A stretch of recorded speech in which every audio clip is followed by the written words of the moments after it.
साथ जुड़ रहे हैं निरंजन हीरानंदानी जी, जो कि नेशनल चेयरमैन हैं नरेटको के। निरंजन जी, बहुत बहुत स्वागत है आपका। कैपेक्स, इंफ्रा, रियल एस्टेट, ये कुछ ऐसे सेक्टर रहे जिसमें आज काफी बज़ रहा सर। आपके लिए टेक अवेज क्या हैं आज के बजट से? टेक अवेज बहुत बड़ी टेक अवेज है। उन्होंने पूरे विजन दिखाए हैं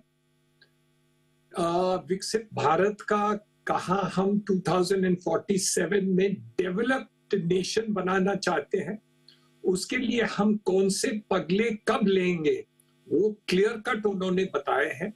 हर एक सेक्टर के बारे में उन्होंने जिक्र किया है और वो चेंजेस करने में सबसे बड़ी बात है वो फिस्कल डेफिसिट को ऑलरेडी कंट्रोल कर पाए। उसके कारण आज जो डेट या पैसे कैपिटल मार्केट्स को मिलेंगे या डेट के लिए मिलेंगे या बॉन्ड मार्केट में मिलेंगे वो काफी बढ़ जाएंगे, क्योंकि सरकार खुद उनकी बोरोइंग कम रहेगी as compared to previous years. तो मेरे अंदाज से ये बहुत बड़ी बात है। सेकेंड जो बात है वो multiplier effect of the economy, कि हमारे देश ने सब विश्व में सब चैलेंजेस के बावजूद, रूस यूक्रेन के चैलेंजेस, इजराइल के चैलेंजेस, हमारे तेल के भाव बढ़ने के चैलेंजेस, कोविड के टाइम पर वैक्सीनेशन के चैलेंजेस, हम सबको पूरा कर दिए। जहां पूरे विश्व में सब सेटबैक हो गए, सब देश, चीन भी सेटबैक हो गए, यूके की सेटबैक हो गई, लेकिन हम प्रगति और किए दूसरे से ज्यादा। तो ये पास्ट की बात है। और आगे वित्त मंत्री ने बताया और फिर प्रधानमंत्री भी उसके बारे में जिक्र किया उसके स्टेटमेंट के बाद में, कि आगे हम क्या करना चाहते हैं, कि हम इसके लिए रेलवेज में ये कॉरिडोर्स करेंगे, ये हम रेलवेज के बुगीज के लिए परिवर्तन करना चाहते हैं, एयरपोर्ट्स का हम क्या करना चाहते हैं। ओवरऑल देखा जाए तो लॉजिस्टिक्स की कॉस्ट मेरे अंदाज से कम हो जाएंगे। आज की तारीख में 12% है, इनकी टारगेट है कि 5 साल में 6-7% तक आ जाए। तो हर एक आइटम का कंपटीशन हो जाएगा, हमारा कॉस्ट बढ़ जाएगा और इंटरनेशनल में हम कॉम्पिटिटिव हो जाएंगे। रहा बात हमारे रियल एस्टेट की, ये 10 साल के अंदर, 9 साल के अंदर उन्होंने जो प्रधानमंत्री आवास योजना थी उसमें 3 करोड़ घर, 30 मिलियन घर सबको पहुंचा दिया रूरल और अर्बन एरिया में। वो हमारा टारगेट था कि ये पूरा हो जाएगा तो लोगों को सबको घर मिल जाएगा। लेकिन अब जो अंदाज निकला है कि हमें और 2 करोड़ घर चाहिए, तो उसका भी उन्होंने ऐलान किया कि हम हाउसिंग करेंगे। हाउसिंग होगा तो सीमेंट, स्टील, ये सब आइटम्स मल्टीप्लायर इफेक्ट उसका ज्यादा होगा। इंफ्रास्ट्रक्चर में 11%, थोड़ा सा ब्रेक डाउन करके आप हमें बता सकते हैं, जो आपकी अंडरस्टैंडिंग है। एक खास बात जो आज कही है वो कही है कि जो सब स्टैंडर्ड कंडीशंस में रह रहे हैं लोग, खास तौर से जो स्लम्स में रह रहे हैं, चॉल्स में रह रहे हैं, और उनको कहा कि जो डिजर्विंग लोग हैं, ये टर्म यूज किया कि जो पात्र लोग हैं उनके लिए हम अफोर्डेबल हाउसिंग लेकर आएंगे। ये क्या है सर, थोड़ा सा अगर आप समझा पाए कि किस तरह के घर बनेंगे, कहां बनेंगे, क्या आइडिया है सरकार का हो सकता है? तो ये एकदम स्पष्ट है।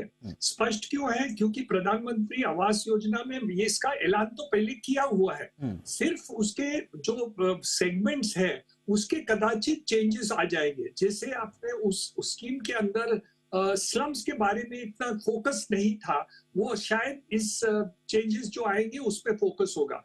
लेडीज विमेन सेक्टर, स्त्री के बारे में उन्होंने जो ऐलान किया है, और हर घर में जो वो लोग देते हैं, इस पे सब्सिडी देते हैं, वहां फैमिली मेंबर लेडीज को भी इंक्लूड करना किया जाए, तो वो नारी शक्ति को बढ़ाने के लिए भी उन्होंने फोकस किया है। तो ओवरऑल जो अफोर्डेबल सेगमेंट में ब्याज के कारण, अभी देखिए 2 साल पहले जो हम हाउसिंग लोन लेते थे वो 6.5% पे हम देते थे। आज की तारीख में वो 8.5, 8.7% तक हाउसिंग लोन मिलता है। तो वो 2% जो इंक्रीज हुआ है वो अफोर्डेबल हाउसिंग में हम सहन नहीं कर सकते।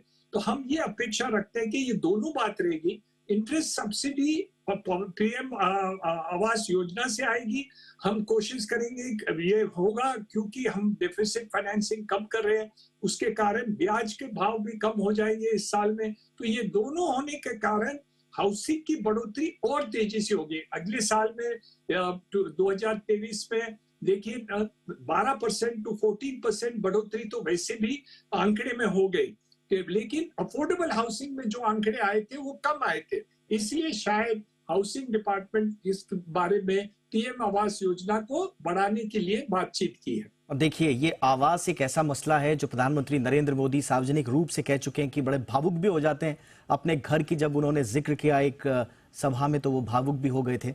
तो स्वाभाविक रूप से हर व्यक्ति को घर दिलाने का जो सरकार का सपना है, उस दिशा में आगे बढ़ते हुए अगले 5 साल में 2 करोड़ और अफोर्डेबल घर बनाने का संकल्प।